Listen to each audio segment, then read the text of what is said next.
Salam à bien-aimés dans le Seigneur, c'est bien moi, votre sœur Déborah, l'humble servante du Seigneur et la vôtre aussi. Bien-aimés dans le Seigneur, soyez tous bénis au nom puissant d'Issaïa Congo. Voilà, je viens donner une révélation que j'ai eue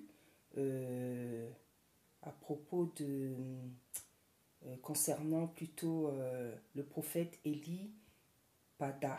Voilà, Pada. Parce qu'en fait, vous m'excusez, hein, je ne le, je ne le connais pas vraiment. Je ne le connais pas bien. J'ai suivi une seule de ses émissions il y a de cela plusieurs années, mais je ne le connais pas du tout en fait. Voilà. Et lorsque j'avais suivi cette émission, j'ai senti que c'était un véritable serviteur. Voilà. Donc cette émission que j'avais suivie, ça fait peut-être 2 ans ou 3 ans. Voilà, sinon je le connais vraiment pas bien, je n'ai pas l'habitude de le suivre, mais lorsque je le vois, lorsque je vois son visage, je peux sentir et voir que c'est un véritable serviteur de Tata Nzambe. Et s'il a été kidnappé, c'est pas un hasard, c'est que c'est un vrai. Parce que, comme on dit, il n'y a que la vérité qui dérange. Si ce qu'il prêchait, si ce qu'il prophétisait, si ce qu'il disait n'était pas vrai, je pense on ne l'aurait pas enlevé.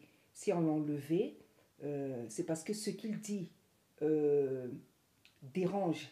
Il dit la vérité, il prêche la vérité, il prophétise la vérité. Voilà, parce que nombreux messages qu'il donne, par exemple sur les nations, sur les gens, sur les présidents, c'est le même genre de message qu'on reçoit pour les nations, pour les présidents. Parce que vous savez que la majorité des présidents africains ne sont pas droits. Donc, Tata Nzambe, comme c'est lui qui a créé le ciel et la terre, et comme il a l'intention de rétablir l'ordre qu'il avait créé au commencement, il donne des messages aux hommes, aux nations, aux présidents, à tous les hommes, afin que chacun s'éloigne du mauvais chemin, chacun abandonne le péché, surtout quand ce sont des hommes et des femmes qui ont des responsabilités sur les nations. Voilà. Donc, Tata Nzambe, comme dans la Bible, car rien n'est nouveau, donne aussi des messages aux présidents. Voilà. Et comme ce sont des présidents, ils pensent que parce qu'ils sont présidents, que rien ne peut leur arriver, qu'ils sont maîtres de leur destin, alors qu'ils ont le passé, ils ont même le présent pour leur servir, comment dire, d'exemple. Hein. Nous connaissons beaucoup de présidents qui étaient des dictateurs en Afrique comme en Europe, et nous connaissons, nous savons qu'est-ce qu'ils sont devenus. La majorité des présidents africains pensent toujours qu'ils sont maîtres de leur destin. Personne n'est maître de son destin. Même vous qui retenez ce prophète-là, vous n'êtes même pas maître de votre destin. Parce que vous ne savez pas qu'est-ce qui va vous arriver dans les jours, dans les semaines qui arrivent. De la même manière que lui, quand il a été kidnappé, il ne savait pas à quelle heure, à quel moment il allait être kidnappé. Et c'est la même chose pour vous. Ce qui va vous arriver dans les heures qui suivent, dans les jours qui suivent, dans les semaines, dans les mois, vous ne le savez pas. Parce que c'est Tata Nzambe qui sait toutes choses. Lorsque vous l'avez kidnappé, Tata Nzambe savait que vous allez le kidnapper parce qu'il sait toutes choses. Mais il sait aussi le jour que lui, il va vous prendre. Donc, je vous dis, je ne le connais pas bien, je ne le connais pas. C'est des sœurs qui m'en ont parlé et elles m'ont demandé si je ne pouvais pas prier. Donc, j'ai dit, il n'y a pas de problème parce que nous sommes un corps. Donc, dans la nuit même, je me suis mise à prier. Et vous savez, bien aimé, lorsque vous avez une intimité spéciale avec Tata Nzambe, il ne tarde pas à vous répondre. Pourtant, Tata Nzambe ne m'a jamais parlé de ce prophète-là. Je ne l'ai suivi qu'une seule fois, ça fait 2 ou 3 ans. Donc, je n'ai jamais eu de message sur lui. Mais il a suffi d'une prière pour que Tata Nzambe me montre certaines choses. Donc, effectivement, bien aimé, je peux vous confirmer que il a été torturé. Il a été torturé. Peut-être que ça continue, je n'en sais rien.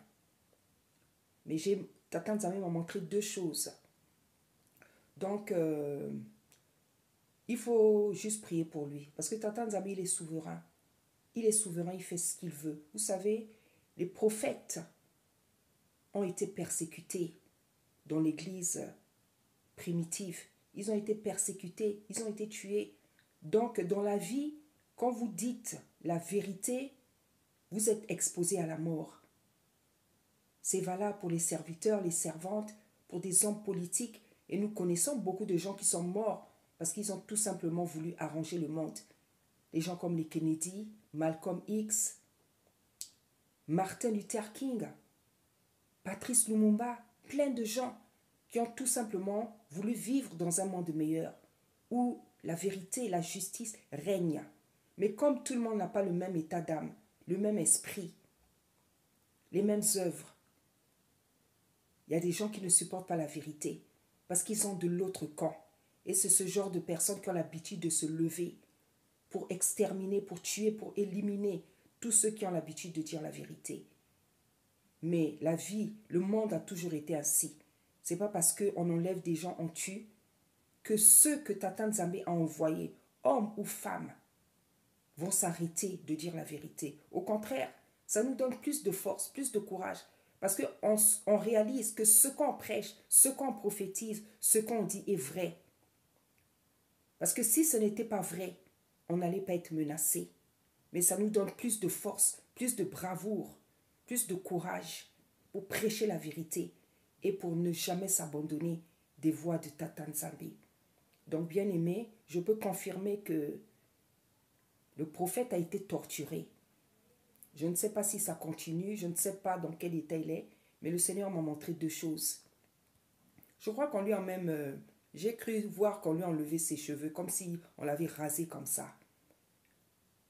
Donc, tout ce qu'on peut continuer à faire, c'est prier.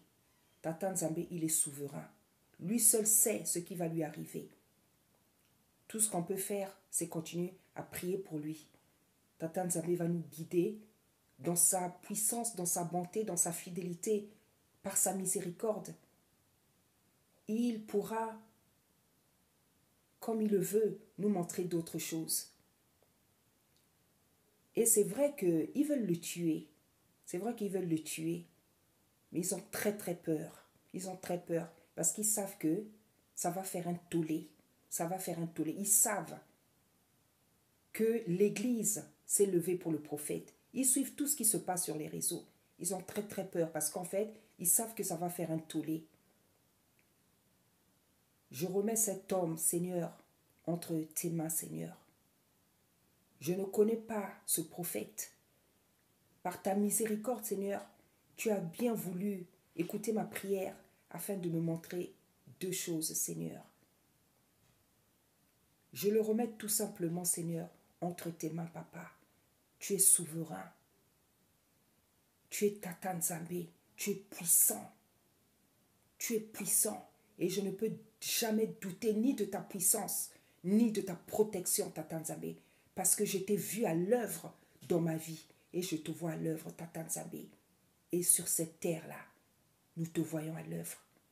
Je le remets entre tes mains d'amour, tes mains de miséricorde, tes mains de puissance, tes mains de fidélité, tes mains de puissance, Tata Nzambe. Au nom puissant d'Issaïa Congo. Soyez bénis, Église, Église de Tata Nzambe. Merci.